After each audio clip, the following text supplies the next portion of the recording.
8 de junio de 1967. 2 de la tarde. 42 grados centígrados en la península del Sinaí. No hay sombra en 150 kilómetros a la redonda. Soldados egipcios caminan hacia el oeste. No marchan, caminan. Sin formación, sin orden, sin rumbo aparente. Muchos han soltado sus armas, algunos han abandonado sus botas. Se dirigen hacia el canal de Suez, que no pueden ver, a 150, quizás 200 kilómetros de distancia. Entonces, ocurre algo que ningún manual de guerra contempla. Soldados israelíes los encuentran y les ofrecen agua. No es un ataque, no es una emboscada, es agua. Algunos egipcios se detienen, algunos se acercan y algunos se niegan. Semanas de propaganda los han condicionado para creer que cualquier acercamiento israelí es una trampa, así que siguen caminando. Su enemigo les estaba ofreciendo agua. Algunos la rechazaron, murieron de sed. Un soldado egipcio, muerto en la arena, cantimplora vacía, botas puestas, sin heridas de combate visibles. Para entender por qué estos hombres murieron, hay que retroceder 3.500 años. Egipto siempre ha peleado en dos frentes. Uno tenía rostro, el otro no. La península del Sinaí. 60.000 kilómetros cuadrados de desierto entre África y Asia. Es la autopista natural hacia Egipto y desde Egipto. Cada ejército que quiso conquistar esta tierra tuvo que cruzarla o bordear sus márgenes. Las matemáticas son brutales. En el calor de junio, cuando la temperatura alcanza los 45 grados centígrados, un ser humano que camina sin agua sobrevive entre 24 y 36 horas antes de morir por deshidratación. Multiplica ese problema por miles de soldados marchando bajo el mismo sol, y lo que obtienes no es un ejército, es un reloj contando hacia atrás. Los egipcios antiguos lo sabían. Lo sabemos porque dejaron la evidencia escrita. El papiro Edwin Smith, fechado alrededor de 1550 a.C., describe un sistema de clasificación de heridas en combate. El caso 6 documenta una fractura de cráneo catalogada como una dolencia que no debe tratarse, el equivalente antiguo de una categoría de triaje. Los soldados sobrevivían lo suficiente para ser clasificados, lo que significa que había tantos heridos que se necesitaba un sistema para separar a los que podían salvarse de los que no. El papiro Ebers, de la misma época, contiene 877 prescripciones médicas. A una proporción significativa trata enfermedades intestinales, disentería, males causados por agua contaminada. Este es el registro médico de la guerra en el desierto, escrito antes de las campañas que estamos a punto de contar. La pregunta que esta historia responde no es solo militar, es matemática.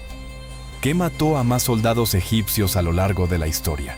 ¿Las armas enemigas o el desierto mismo? No en una batalla, a lo largo de 3.500 años de historia militar. La respuesta explica todo. ¿Cómo peleó Egipto? ¿Qué construyó? ¿Y por qué aquel 8 de junio de 1967 se vio exactamente como se vio? Los faraones del Reino Nuevo entendieron esto mejor que cualquier ejército que vino después de ellos. No solo planearon para el desierto, ingeniaron su camino a través de él. Tutmosis III gobernó Egipto alrededor de 1458 a 1425 a.C. En 20 años, lanzó 17 campañas militares hacia Canaán y Siria. Pero lo que lo hace extraordinario no son sus victorias, es lo que escribió sobre ellas. Los anales de Karnak, tallados en las paredes del templo, son el primer documento militar en la historia que trata la logística de abastecimiento como una variable principal de campaña. Mientras otros reyes tallaban escenas de enemigos aplastados, Tutmosis registraba el grano capturado, los pozos asegurados, el ganado contabilizado. Más de 350.000 unidades de grano incautadas, miles de cabezas de ganado, cientos de pozos y cisternas aseguradas. Para Tutmosis, la captura de suministros era un objetivo militar equivalente a derrotar tropas enemigas. En las paredes de Karnak, junto a las listas de enemigos sometidos, aparecen inventarios de grano y registros de cisternas. Ningún otro rey de la antigüedad dedicó piedra sagrada de templo a contabilizar barriles de agua. Tutmosis sí, porque entendía que el agua era el arma. La batalla de Megido, alrededor de 1458 a.C., ilustra quién era este hombre. Sus generales le ruegan que no tome el paso de Aruna. El ejército emergería en fila india, incapaz de pelear. Tutmosis va de todos modos. Gana. La victoria es lo que se recuerda. Pero lo que recibe menos atención es que los anales registran las fuentes de agua aseguradas y los suministros capturados después de la batalla. Para Tutmosis III, ganar la batalla nunca fue toda la historia. Y luego está el camino. El camino de Horus. 240 kilómetros de ruta militar a través del norte del Sinaí, desde Yaru, cerca de la actual Kantara, hasta Gaza. Al menos 11 fuertes militares con cisternas y graneros. Cada fuerte espaciado entre 20 y 25 kilómetros, exactamente la distancia de un día de marcha. Cada cisterna dimensionada para abastecer a aproximadamente 1000 soldados durante 3 días. Hay que decirlo con claridad. Sin esta infraestructura, ningún ejército antiguo podía cruzar el Sinaí. Los egipcios construyeron la primera cadena de abastecimiento militar preposicionada del mundo antiguo, a un costo extraordinario, a lo largo de generaciones, no para ganar batallas más rápido, sino para sobrevivir al camino de llegar a ellas. La existencia misma de este camino es la prueba más clara de cuán letal se consideraba el desierto. Pero incluso este sistema tenía grietas. Ramsés II marchó hacia Kadesh en 1274 a.C. y se movió demasiado rápido. Superó su reconocimiento, superó su línea de reabastecimiento. Fue emboscado. 2 de sus 4 divisiones fueron dispersadas. Se encontró esencialmente solo. El poema de Pentaur, tallado en 6 templos distintos como declaración de triunfo, conserva sin querer un relato detallado de la casi catástrofe. Ramsés mismo lo dice: ninguno de mis príncipes, comandantes de infantería o de caballería, ninguno de mis grandes hombres, ninguno de mis caballeros, ninguno de mis jefes vino a unirse a mí. Mi infantería y mi caballería me abandonaron frente al enemigo. Es el relato de guerra en primera persona más antiguo de la historia, y entre líneas, se lee como la crónica más antigua de un comandante que avanzó más rápido que su logística. El enfrentamiento terminó en empate. Ambos bandos habían aprendido lo que costaba mantener campañas extendidas en terreno hostil. Ramsés y los hititas firmaron el primer tratado de paz documentado del mundo en 1259 a.C. No porque no pudieran pelear, sino porque ambos habían aprendido lo que costaba intentarlo. Los faraones construyeron su respuesta al desierto en piedra y cisternas. Funcionó mientras hubo faraones que la mantuvieran. Pero 900 años después de que Tutmosis III trazara su camino por el Sinaí, un nuevo conquistador llegó a Egipto, envió un ejército al desierto occidental y tomó la decisión logística más catastrófica de la historia militar antigua. Sabemos lo que le pasó a ese ejército por lo que no pasó. Nadie regresó a contar la historia. En mayo de 525 a.C., Cambises II derrota a Egipto en la batalla de Pelucio. Victoria decisiva. Egipto es ahora parte del imperio persa, pero Cambises no se detiene. Un oráculo en el oasis de Siwa, el oráculo de Amón, ha profetizado su caída. Cambises envía un ejército de 50.000 soldados desde Tebas, la actual Luxor, a través del desierto occidental para destruir el oráculo. Está enviando un ejército a silenciar una profecía. Ahora, las matemáticas. Siwa está a aproximadamente 560 kilómetros de Luxor por la ruta del desierto. Un ejército en marcha cargando su propia agua podía transportar entre 3 y 5 días de suministro.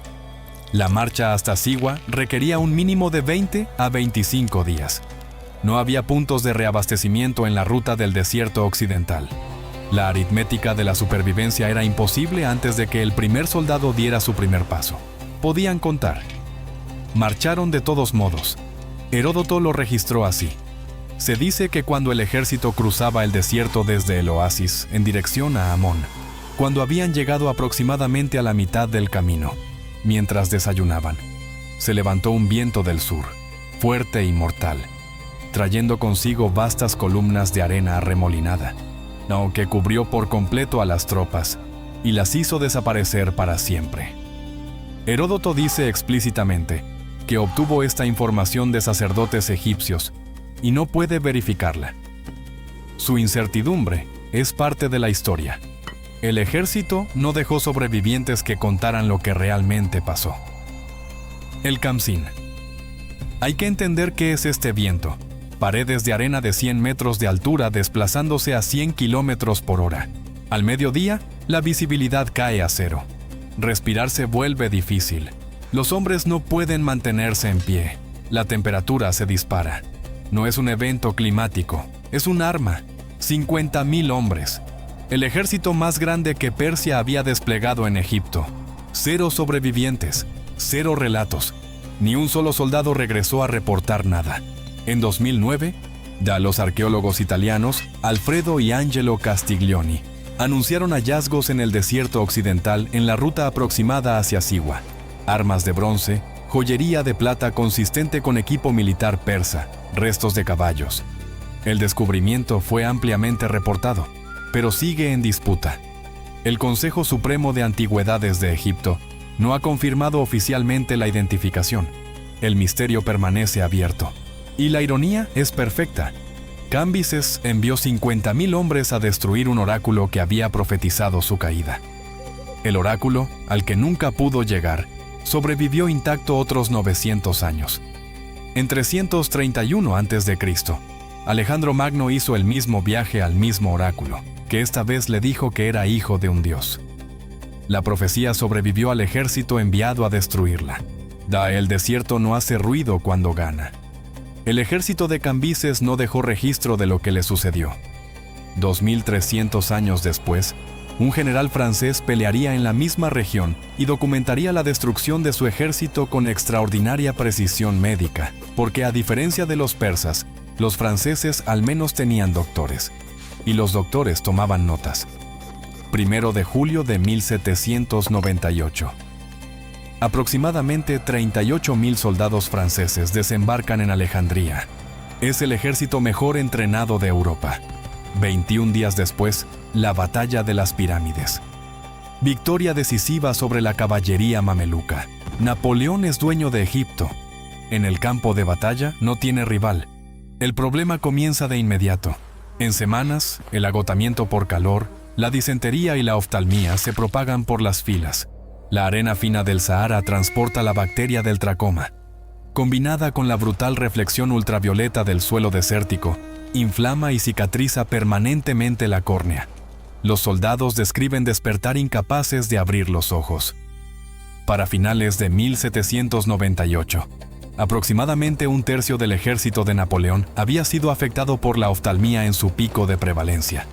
Hombres que habían enfrentado cañones austriacos en formación cerrada, ahora eran guiados por las calles de El Cairo, en columnas, cada uno con la mano en el hombro del hombre frente a él. Ciegos. Esto no es una metáfora. Esto ocurrió. Luego vino la peste. En marzo de 1799, la peste bubónica golpea las tropas en Jaffa. El doctor René Nicolas Desgenet, jefe médico del ejército, lo describió así. La enfermedad iba acompañada de una gran depresión de espíritu entre los hombres. Vi soldados arrojarse por las ventanas del hospital antes que ser tratados. El miedo a la peste era, entre mis pacientes, a veces más mortal que la peste misma. Y entonces, Desgenet hizo algo que convierte su nombre en el acto de mayor valentía de toda la campaña de Napoleón en Egipto. Entró a una sala de enfermos, tomó una lanceta y se inoculó a sí mismo con material infeccioso de un paciente moribundo, frente a todo el hospital. Su razón declarada: mi objetivo era destruir la idea de contagio que estaba sembrando el pánico. Sobrevivió. Murió en 1837, a los 81 años. El acto más valiente de la campaña egipcia de Napoleón no lo realizó un general, sino un médico en una sala de enfermos, o con una lanceta. Las estadísticas cuentan el resto. De los aproximadamente 38.000 soldados que desembarcaron en julio de 1798, entre 15.000 y 20.000, permanecían aptos para el servicio en octubre de 1799. No por bajas en combate, por enfermedad. El 22 de agosto de 1799, Napoleón abandonó Egipto, en secreto, de noche, sin avisar a sus generales. Se llevó un pequeño grupo de asesores cercanos. Su ejército, que nunca perdió una batalla, fue abandonado. La campaña que casi destruyó al ejército de Oriente construyó la carrera política de Napoleón. La propaganda de Egipto, los relatos fabricados de victoria, el descubrimiento de la piedra de Rosetta por un soldado francés en 1799. Mató los científicos que viajaron con el ejército. La monumental Description de l'Egypte. Todo eso pesó más que la realidad militar. Egipto lo hizo famoso. El desierto casi destruyó a su ejército. Napoleón al menos lo dejó escrito. 140 años después, el mejor general alemán de la Segunda Guerra Mundial combatiría en el mismo desierto y llegaría a la misma conclusión, casi con las mismas palabras. Erwin Rommel, el zorro del desierto, escribió en sus diarios: la batalla se pelea y se decide por los encargados de logística antes de que comience el primer disparo. Las cifras de El Alamein lo confirman. El octavo ejército británico sufrió 13.560 bajas en combate en 20 días de lucha. Pero a lo largo de los 3 años de la campaña del norte de África, y en los servicios médicos británicos trataron más de 100.000 casos de enfermedad: disentería, ictericia, malaria, llagas del desierto. En varios meses individuales, las evacuaciones por enfermedad superaron las bajas en combate en proporción de 3-1, incluso de 4-1. Y la ironía final: Rommel, el hombre que la historia dice que mejor combatió en el desierto, estuvo frecuentemente ausente durante periodos operacionales críticos porque estaba enfermo. Hepatitis, agotamiento, difteria nasal. Fue evacuado a Alemania para tratamiento médico en septiembre de 1942, semanas antes de la segunda batalla de El Alamein. El desierto derrotó al hombre que supuestamente lo había dominado. El Alamein se peleó a menos de 300 kilómetros de las pirámides, donde Napoleón había vencido a los mamelucos 144 años antes. El mismo desierto del norte de África, las mismas enfermedades, la misma ecuación logística. Y una generación de militares egipcios estudiaría las lecciones de esa campaña antes de liderar, 2 décadas más tarde, el ejército de su propio país. En los años 60, Egipto reequipó ese ejército con doctrina soviética, diseñada para las llanuras de Europa Central, para guerras de blindados masivos donde el agua llegaba por ríos y el suministro por ferrocarril. Nadie adaptó esa doctrina al Sinaí. Nadie se detuvo a preguntar qué pasaría si 100.000 hombres tuvieran que retirarse a pie por un desierto sin una sola cisterna en su ruta. En junio de 1967, la pregunta se respondió sola. 5 de junio de 1967. Israel ataca. En cuestión de horas, el poder aéreo egipcio es destruido en tierra. Pero en el suelo, la situación no es desesperada. Las fuerzas terrestres egipcias en el Sinaí, aunque sacudidas por la pérdida aérea, todavía mantienen posiciones defensivas significativas. Muchas unidades no han sido atacadas. Hay munición. Hay agua en las posiciones de primera línea. Entonces llega la orden. El general Abdel Hakim Amer emite la instrucción: retírense a toda costa, inmediatamente. La orden se da en estado de pánico mientras los blindados israelíes avanzan. No proporciona transporte organizado, no establece logística de agua, no asigna fuerzas de cobertura, no traza rutas de retirada. La orden llega a unidades que no están bajo ataque. Unidades en posiciones defendibles, con munición y agua. La orden envía a soldados no derrotados al desierto abierto. Después, se encontraron tanques soviéticos abandonados con los motores todavía encendidos y los cargadores llenos. No fueron destruidos en combate, fueron dejados ahí porque un oficial recibió una orden y se alejó caminando. La península del Sinaí, del 6 al 8 de junio, 42 grados centígrados, ventana de supervivencia sin agua, 24 a 36 horas. Distancia al canal de Suez a pie, entre 150 y 200 kilómetros. Las matemáticas que aprendimos al principio ahora aplican a la escena que vimos al principio. La aviación israelí ametralla las columnas durante las primeras horas, luego los aviones dejan de venir. Los soldados que caminan por el desierto ya no son una amenaza militar. Son solo hombres muriendo de sed. Y aquí regresamos al momento con el que empezamos. Soldados israelíes que gritan: ¡deténganse! ¡Agua! ¡Vengan! Algunos egipcios se detienen. Son salvados. Otros se niegan, condicionados por semanas de propaganda, a creer que cualquier acercamiento es una trampa. Mueren de sed a la vista de hombres que intentaban salvarlos. Mohammed Heikal lo escribió con el peso de quien sabía exactamente lo que significaba. Hombres que habían sido entrenados para la guerra, a quienes se les habían dado armas, a quienes se les habían asignado posiciones. Esos hombres ahora caminaban por el desierto sin agua, sin órdenes, sin dirección. Algunos fueron encontrados muertos con las botas puestas, intentando llegar al canal a pie. Las cifras: entre 10.000 y 15.000 egipcios muertos. Las cifras exactas fueron suprimidas por el gobierno egipcio.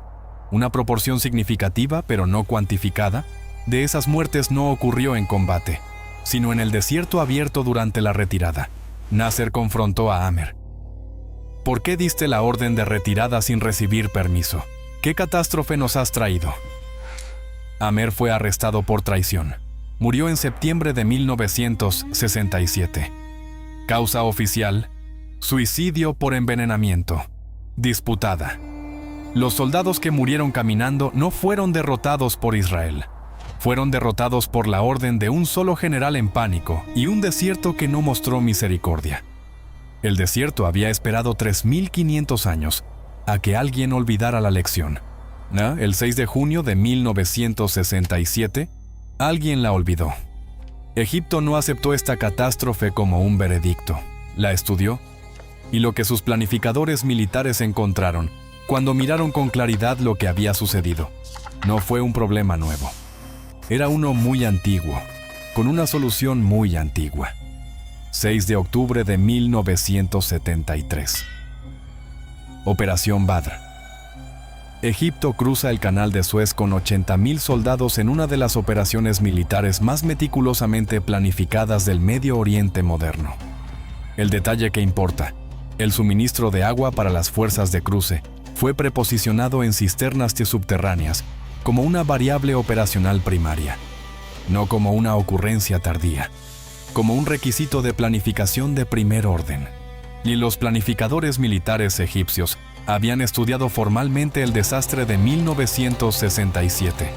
La pregunta que hicieron no fue solamente ¿cómo perdimos la guerra aérea?, sino ¿por qué murieron nuestros soldados en el desierto? El plan de 1973 está documentado como respuesta directa a las fallas logísticas de 6 años antes.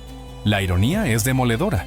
Lo que los planificadores de Egipto implementaron para la Operación Badr, agua preposicionada a lo largo de una ruta de avance en el desierto, sincronizada con el movimiento de tropas, es estructuralmente idéntico a lo que Tutmosis III construyó a través del Sinaí en 1458 a.C. La idea tenía 3.400 años. Egipto tuvo que redescubrirla. La herencia moderna es directa. La doctrina de sostenimiento del ejército de Estados Unidos, que trata el abastecimiento como igual en importancia a la superioridad de fuego, mantiene logística preposicionada en Qatar, Kuwait y Diego García. La palabra logística viene del griego logísticos. La práctica fue inventada por faraones egipcios que peleaban contra el desierto del Sinaí, y la guerra continúa. Desde 2013, Egipto combate una insurgencia en la península del Sinaí contra grupos afiliados al Estado Islámico. Las fuerzas de seguridad egipcias han sufrido cientos de bajas. El terreno que ha matado soldados durante 3.500 años sigue moldeando el entorno táctico. El mismo aislamiento desértico que se tragó al ejército de Cambises les da a los insurgentes modernos la misma ventaja que les daba a los nómadas Shasu, que emboscaban columnas egipcias en 1250 a.C. El papiro Anastasi I, escrito alrededor de esa misma fecha como literatura de entrenamiento militar, dice: el desfiladero es peligroso, infestado de shazu escondidos bajo los arbustos. Llegas a Jope y encuentras los prados en flor. ¿Pero por dónde entrarás? El caballo está agotado. El Sinaí que describe es el mismo Sinaí. Los problemas que describe son los mismos problemas.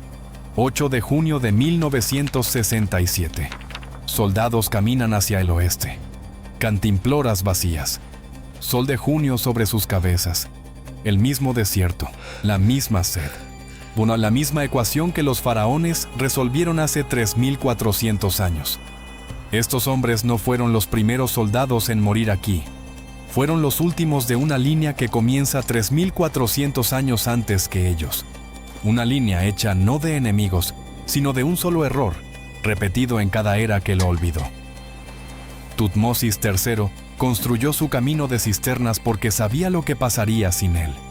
Cambises envió 50.000 hombres a un desierto sin agua, y los perdió a todos. Los doctores de Napoleón vieron al mejor ejército de Europa quedarse ciego por la arena. Rommel, el zorro del desierto, fue evacuado enfermo. Y el 8 de junio de 1967, soldados egipcios entrenados para la guerra se encontraron peleando contra el mismo enemigo que los faraones habían derrotado 3.400 años antes, excepto que esta vez nadie había construido el camino. Una fotografía aérea arqueológica muestra la línea de fuertes del camino de Horus a través del norte del Sinaí. Sus cisternas todavía son visibles en estudios satelitales y terrestres, silenciosas, vacías, construidas por faraones que entendieron lo que los comandantes posteriores olvidaron. El desierto no tiene una estrategia, no la necesita, solo necesita que tú olvides que está ahí.